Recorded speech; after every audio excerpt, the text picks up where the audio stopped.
the Danish philosopher Søren Kierkegaard tells a story about a group of thieves that broke into a jewelry store. And instead of stealing the jewelry, what they did was exchanged the price tags on the jewelry. In other words, they took the price tags from the most expensive jewelry and placed them on the least expensive jewelry, and vice versa. Then they left the store without a trace of their being there, and the next day the clerks opened up the store, beginning to sell the jewelry. They sold the most expensive jewelry for the least expensive price, and so on. Just imagine what the shop owner must have thought when he discovered what had happened.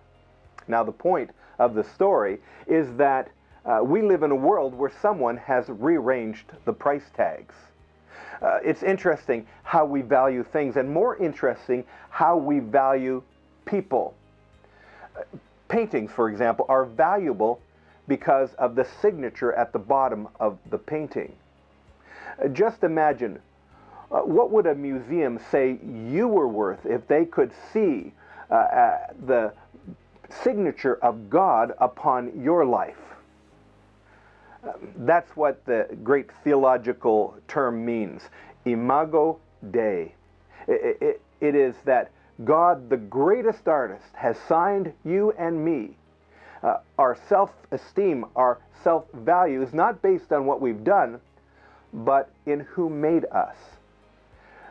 We are deemed valuable not by some arbitrary standard of the world such as looks, money, talent, but by our Maker. God has created us, and He loves us. That makes us, every one of us, beautiful, because we are the bearers of God's beauty. When you know what you're worth, things change. Your life changes. Isn't that interesting? What will change about your life as you understand the value God has given you?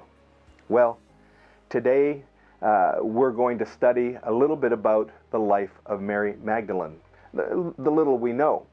And what we will discover is that she was highly valued by God. Why?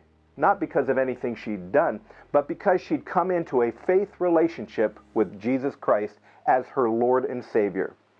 I trust that as you study Mary and consider how valuable she was and is in God's eyes, that you will truly understand how valuable you are in His eyes.